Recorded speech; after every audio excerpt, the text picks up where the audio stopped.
Hello,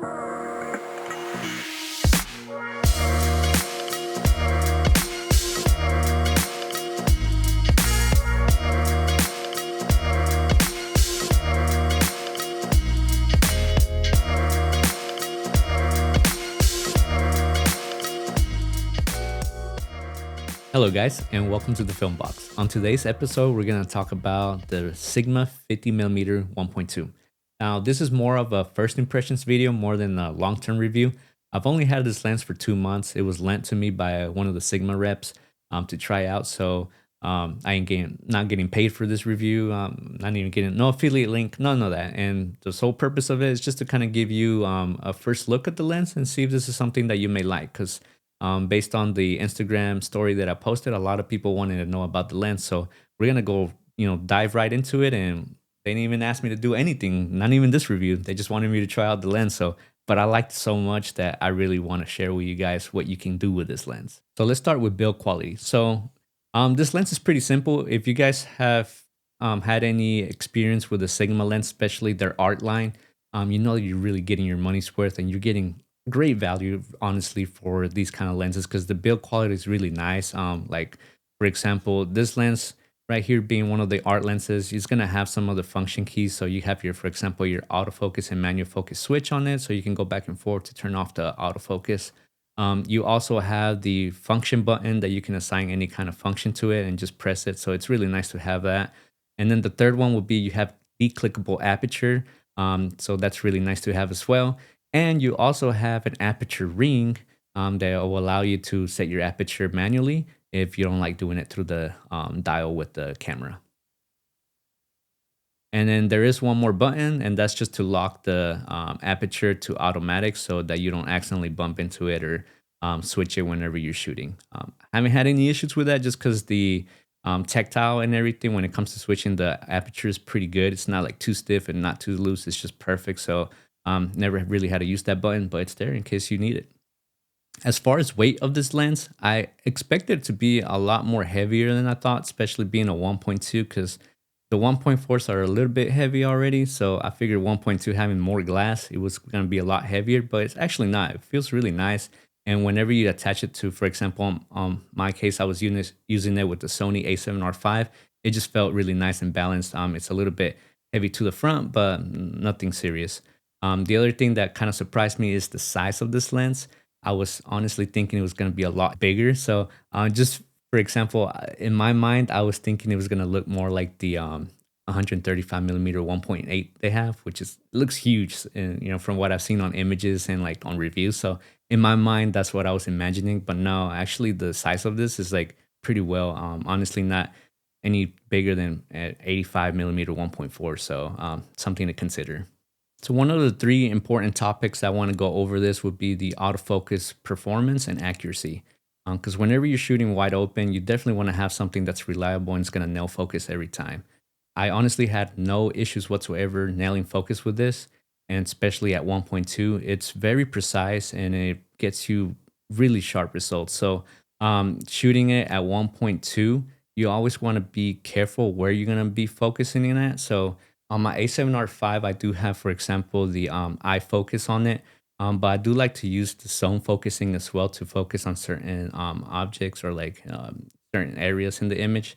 I mainly do portraits, so in this case, I would normally put it on the eye or just use the autofocus with eye tracking to do that, and it performs very well with the Sony. So no complaints right there. The only times you're gonna find yourself ever missing focus is mainly gonna be because of user error. The second most important thing I want to talk about this lens would be the sharpness of the lens. So you might ask yourself, is it sharp at 1.2? And the answer is yes, it's actually very sharp. The detail that you get out of this lens at 1.2 to me was kind of amazing. You're not going to get any soft focus. Like for example, I've never tried the Sony version of this lens because Sony also makes a 50 millimeter 1.2. But I can't see how it could be any sharper. Like I've seen people compare this lens with the Sony counterpart, and the performance is very, very similar. You really can't tell the difference. So I say that just so you know that you're not sacrificing sharpness if you're going with Sigma over Sony. Now, the third thing I want to talk about is the bokeh, how it looks. So 1.2 don't mean anything if the bokeh doesn't look good. And everything's very nice, out of focus, very like the highlights fall off and everything looks really nice whenever you're shooting this at 1.2. Something I really like in shooting with this lens, especially that we're talking about blurred backgrounds and bokeh, is just the fact that you can get this really nice look whenever you're shooting full body portraits. So you get this really nice blurred out background as well as the foreground. So it gives it this medium format look. And best way I can compare it to is if you've seen my previous videos on how I shoot with the Fujifilm 50S2 with the Medicom 65mm 1.4. Whenever you shoot that wide open, you do get this really cool separation between your subject and foreground. You can get very similar results with this whenever you're shooting 1.2. So if you were to put the photos side by side, you may be able to tell the difference more whenever you look at the medium format. But if you were to shoot that Medicon maybe at 2.8, then you're pretty much getting the same results as you're getting with this 50mm. It's very, very similar.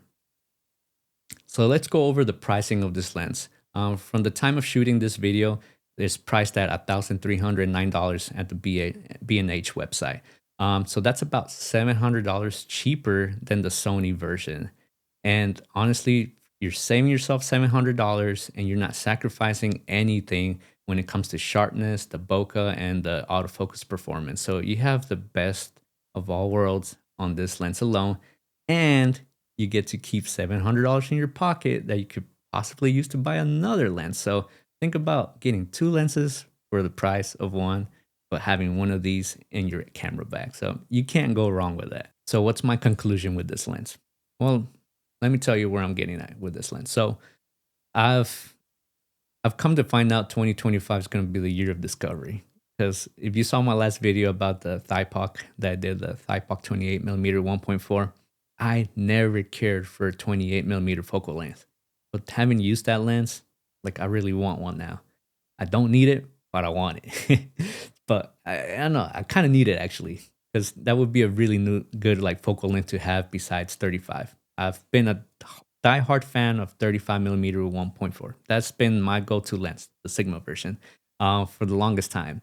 But 50mm, I never cared for either. I've used 50mm 1.8, never used a 1.4, but it was just one of that focal length. I find it to be a little too zoomed in for my liking. But as someone that been doing portraits, I don't know what I was thinking to never have a 50mm. So having a 1.2 is just amazing.